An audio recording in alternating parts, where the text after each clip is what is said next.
नमस्कार दोस्तों, आम आदमी के लिए सभी खास खबरों के साथ आपके अपने चैनल K6 न्यूज पर 5 मार्च 2019 को आप सभी का स्वागत है। आज की वीडियो में नौकरी और रोजगार से जुड़ी बहुत सारी खबरें आपके लिए बहुत ही ज्यादा उपयोगी होने वाली हैं। तो उन सब बातों को शुरू करने से पहले चलिए आज का सवाल पूछ लेते हैं। भारत में पंचायतों का कार्यकाल कितने साल का होता है? अपने जवाब हमें कमेंट सेक्शन में लिखकर बताना ना भूलें। तो रोजगार की बहुत सारी खबरों में सबसे पहली खबर के साथ शुरुआत करते हैं। RRB ग्रुप डी का रिजल्ट डिक्लेयर हो चुका है। आपको बता दें कि पहले ये परीक्षा परिणाम 17 फरवरी को आना था, लेकिन अब यह 4 मार्च 2019 को डिक्लेयर हुआ है, जिसमें कुछ राज्यों के परिणाम डिक्लेयर हो चुके हैं, बाकी कुछ राज्यों के परिणाम अभी आने बाकी हैं और आज शायद हो सकता है कि सभी राज्यों के परिणाम डिक्लेयर हो जाएं। तो फिर RRB ग्रुप डी के लिए जिसने भी एग्जाम दिया था वो अपने रिजल्ट्स को जरूर से चेक कर लें। अगली खबर में भी RRB ग्रुप डी के रिजल्ट के बाद रेलवे ने साथ ही साथ एक जरूरी नोटिफिकेशन भी जारी किया है। इस नोटिफिकेशन के मुताबिक रेलवे ग्रुप डी के दूसरे स्टेज की परीक्षा रेलवे भर्ती सेल द्वारा आयोजित की जाएगी, जिसमें शारीरिक दक्षता की परीक्षा होगी, जिसे RRB की जगह रेलवे भर्ती सेल यानी कि RRC आयोजित करेगा। बाकी इसके बारे में सारी की सारी इन्फॉर्मेशन आप ऑफिशियली RRB की वेबसाइट पर जाकर अपने रिजल्ट के साथ ही देख लें।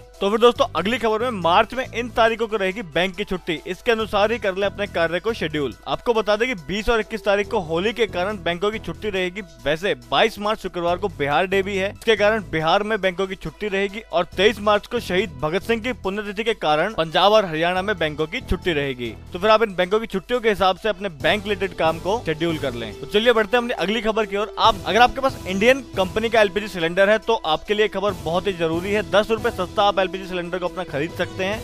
अगर आप इंडियन गैस एजेंसी की ऑनलाइन वेबसाइट से बुक करते हैं तो गैस सिलेंडर पर आपको 10 रुपए का एक्स्ट्रा डिस्काउंट मिल जाएगा। तो दोस्तों अगली खबर की ओर बढ़ने से पहले चलिए आज का फैक्ट जान लेते हैं। हमिंग बर्ड एकमात्र ऐसा पक्षी है जो पीछे की तरफ भी उड़ सकता है। तो इस तरह के सवाल कई बार जीके क्वेश्चंस में भी पूछ लिए जाते हैं, तो आप इस पक्षी का नाम याद रखें। अगली खबर में LIC में ग्रेजुएट्स के लिए 590 पदों पर निकली है वैकेंसी, जिसके लिए 56,000 रुपए की मंथली सैलरी मिलने वाली है। LIC में AAO के पद पर नौकरियां निकाली गई हैं, जिसमें 21 से 30 साल की उम्र का व्यक्ति AAO यानी कि असिस्टेंट एडमिनिस्ट्रेटिव ऑफिसर के पद के लिए योग्यता रखने वाला कोई भी व्यक्ति अप्लाई कर सकता है। तो यहाँ पर अप्लाई करने के लिए आखिरी डेट जो आपको मिली है वो है 22 मार्च। तो उससे पहले जो भी अप्लाई करना चाहते हैं वो अप्लाई कर लें। तो फिर दोस्तों अगली बड़ी खबर में बिना परीक्षा के SBI दे रहा है नौकरी, 25 लाख रुपए तक की होगी सैलरी। अगर आपने पोस्ट ग्रेजुएशन या फिर MBA पास किया है तो आप SBI में इस नौकरी के लिए अप्लाई कर सकते हैं। स्टेट बैंक ऑफ इंडिया ने मार्केटिंग कार्यकारी समेत अन्य कुछ पदों पर भर्तियां शुरू की हैं, जिसके लिए किसी भी प्रकार की कोई परीक्षा तो नहीं ली जाएगी, लेकिन मेरिट और इंटरव्यू के जरिए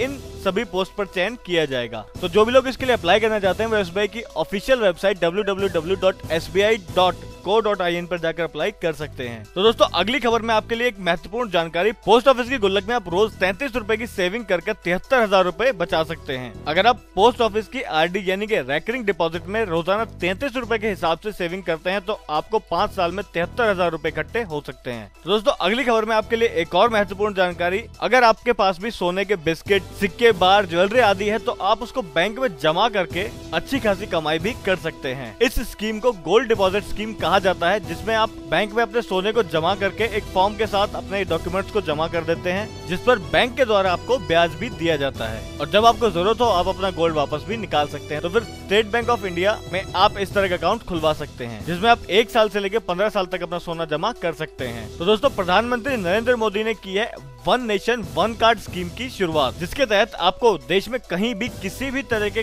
पब्लिक ट्रांसपोर्ट में सफर करने के लिए सिर्फ एक ही कार्ड की आवश्यकता होगी। जैसे आप दिल्ली मेट्रो या फिर किसी भी मेट्रो के लिए कार्ड यूज करते हैं, उसको बस में, भारतीय रेलवे में, टोल पर, पार्किंग में और बाकी स्मार्ट सिटी और रिटेल में भी उसका उपयोग किया जा सकेगा, जिसे आप अपने डेबिट कार्ड की तरह ही यूज कर पाएंगे। तो दोस्तों अगली खबर में सीमा पर फिर नापाक हरकतें कर रहा है पाकिस्तान। सोमवार की सुबह तकरीबन 11:30 बजे पाकिस्तान ने भारतीय सीमा में ड्रोन घुसाने की कोशिश की थी, लेकिन भारतीय वायुसेना ने इसे विफल कर दिया और उस ड्रोन को मार गिराया है।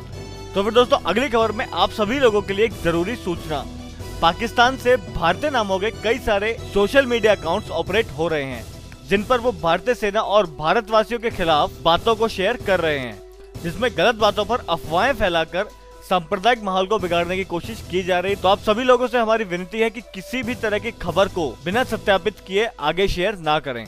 अगली बड़ी खबर में 2 दिन मुफ्त में कर सकेंगे ताजमहल का दीदार। अगर आप आगरा में ताजमहल देखने जाने के बारे में सोच रहे थे तो ये टाइम आपके लिए बहुत ही अच्छा होने वाला है, क्योंकि 2 और 3 अप्रैल को दोपहर 2 बजे के बाद और 4 अप्रैल को पूरा दिन ताजमहल के लिए प्रवेश निःशुल्क रहेगा। दोस्तों अगली खबर में आज प्रधानमंत्री नरेंद्र मोदी असंगठित क्षेत्र के मजदूरों को हर महीने 3,000 रूपए पेंशन दी जाने वाली स्कीम की शुरुआत करने वाले हैं, जिसकी घोषणा 1 फरवरी को अंतरिम बजट पेश करते हुए वित्त मंत्री पीयूष गोयल ने की थी।